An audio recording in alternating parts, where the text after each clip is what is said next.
ಇನ್ನು ಸರ್ವಪಕ್ಷ ಸಭೆಯಲ್ಲಿ ಭಾಗವಹಿಸಿದ್ದ ಬಿಜೆಪಿ ನಾಯಕರು ಪ್ರತಿಕ್ರಿಯೆ ಕೊಟ್ಟಿದ್ದಾರೆ.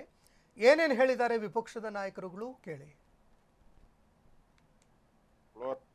ಮೇಕೆದಾಟು ವಿಚಾರವಾಗಿ ಕೇಂದ್ರ ಸರ್ಕಾರವನ್ನ ಮುಖ್ಯಮಂತ್ರಿಗಳು ಅಭಿನಂದನೆ ಮಾಡಿದ್ರು. ಫ್ಲೋರಲ್ಲೇ ಲೋಕಸಭೆಯಲ್ಲೇ ನಮಗೆ ಮೇಕೆದಾಟಿಗೆ ಅನುಮತಿ ಕೊಟ್ಟಿದ್ದಾರೆ. ಕೇಂದ್ರ ಸರ್ಕಾರ ಒಳ್ಳೆ ಕೆಲಸ ಮಾಡಿದೆ, ನಾನು ಅಭಿನಂದನೆ ಸಲ್ಲಿಸ್ತೀನಿ ಅಂತ ಹೇಳಿದ್ರು. ಈಗ ನೀರು ಕಬಿನಿಯಲ್ಲೆಲ್ಲ ನೀರು ತುಂಬಿರೋದ್ರಿಂದ ಆಟೋಮೆಟಿಕ್ ಆಗಿ ಫ್ಲೋ ಆಗ್ತೈತೆ. ಸೊ ಅದರಿಂದ ಒಂದು ರೀತಿ ಸರ್ಕಾರ ಪಾರಾಗಿದೆ. ಅಂದ್ರೆ ದೇವರೇ ಕಾವೇರಿ ತಾಯಿನೇ ಪ್ರಾಬ್ಲಮ್ನ ಸಾಲ್ವ್ ಮಾಡಿದ್ದಾರೆ. ನಿನ್ನೆ ಮೊನ್ನೆ ಬಹಳ ಒಳ್ಳೆ ರೀತಿಯಲ್ಲಿ ವಯನಾಡಿನಲ್ಲಿ, ಕೂರ್ಗಲ್ಲಿ ಮತ್ತು ಚಿಕ್ಕಮಗಳೂರು, ಸಕಲೇಶ್ವರ ಭಾಗದಲ್ಲಿ ಮಳೆ ಆಗಿದ್ರಿಂದ ಬಹಳಷ್ಟು ಸಮಸ್ಯೆ ಆ ವರ್ಣದೇವ ಮತ್ತು ನಿಸರ್ಗ ಪರಿಹಾರ ಮಾಡಿದೆ. ಆದರೆ ನಾವು ಸರ್ಕಾರಕ್ಕೆ ಹೇಳಿದ್ದೇವೆ, ಇದು ತಾತ್ಕಾಲಿಕವಾಗಿರುವಂಥದ್ದು. ಇಡೀ ವರ್ಷ ಕುಡಿಯೋ ನೀರಿನ ಮತ್ತು ನಮ್ಮ ರೈತರಿಗೆ ನೀರು ಕೊಡುವಂಥ ಒಂದು ವಿಚಾರ ಬಹಳ ಮುಖ್ಯವಾಗಿದೆ. ಇದು ಟೆಂಪರರಿ ಸೊಲ್ಯೂಷನ್. ಕಾವೇರಿಯ ವಿಚಾರದಲ್ಲಿ ಸರ್ವಪಕ್ಷ ಸಭೆ ನಡೆಯಿತು.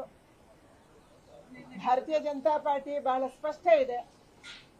ಯಾವುದೇ ಕಾರಣಕ್ಕೆ ನಮ್ಮ ಮುಂದಿನ ಜೂನ್ ತನಕ 40 TMC ನೀರು ಬೆಂಗಳೂರು ಮತ್ತು ಮೈಸೂರಿನ ಮಂಡ್ಯದ ಭಾಗಕ್ಕೆ ಕುಡಿಯೋದಕ್ಕೆ ಬೇಕು. ಇದನ್ನು ನಾವು ಹಿಡಿದಿಟ್ಕೋಬೇಕು. ನಮ್ಮ ಇನ್ಫ್ಲೋ ಏನಿದೆ 2-3 ದಿನದಿಂದ ಚೆನ್ನಾಗಿದೆ. ಅದೇ ಮುಂದೇನಾಗುತ್ತೆ ನಮ್ಗೆ ಗೊತ್ತಿಲ್ಲ. ಮಳೆಯ ಫೋರ್ಕಾಸ್ಟ್ ಅನ್ನ ತಗೋಬೇಕು. ಎಷ್ಟು ನೀರು ಬರ್ಬೋದು, ಎಷ್ಟು ನೀರು ಮುಂದೆ ಬಿಡ್ಬೇಕು ಅನ್ನುವಂಥದ್ದು. ನಾವು ಮೆತ್ತೂರು ಡ್ಯಾಮಿಗೆ ಒಂದು ಸಾರಿ ನೀರು ಬಿಟ್ಟರೆ ವಾಪಸ್ ತಗೊಳಕ್ಕಾಗಲ್ಲ. ಆದರೆ ನಮ್ಮ ಹತ್ರ ನೀರಿದ್ರೆ ನಮಗೆ ಹೆಚ್ಚಾದ್ರೆ ಯಾವಾಗ ಬೇಕಾದ್ರೂ ಬಿಡ್ಬೋದು. ಇದರ ಆಧಾರ ಮೇಕೆದಾಟು ಯೋಜನೆಯನ್ನ ಕರ್ನಾಟಕದಲ್ಲಿ ಮಾಡೋದಕ್ಕೆ ನಮ್ದೇನು ಅಭ್ಯಂತರ ಇಲ್ಲ ಅನ್ನೋದನ್ನು ಕೂಡ ಹೇಳಿದ್ದಾರೆ.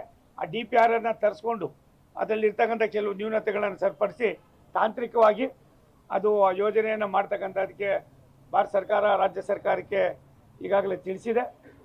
ಇವತ್ತು ಮುಖ್ಯಮಂತ್ರಿಗಳು ಮಾಡಿದಂಥ ಒಂದು ಸಭೆ ರಾಜ್ಯದ ಹಿತವನ್ನು ಕಾಪಾಡ್ತಕ್ಕಂಥದ್ರೆ ಈ ಸಂದಿಗ್ಧ ಪರಿಸ್ಥಿತಿಯಲ್ಲಿ ನಾವು ನಮ್ಮ ಫಾರ್ಮುಲಾ ಏನಿದೆ ಅದನ್ನು ಜಾರಿಗೊಳಿಸ್ತಕ್ಕಂಥದಕ್ಕಿಂತ ಹೆಚ್ಚಾಗಿ ಪ್ರಕೃತಿ ಆಶೀರ್ವಾದನ ಬಗೆಹರಿದಿದೆ.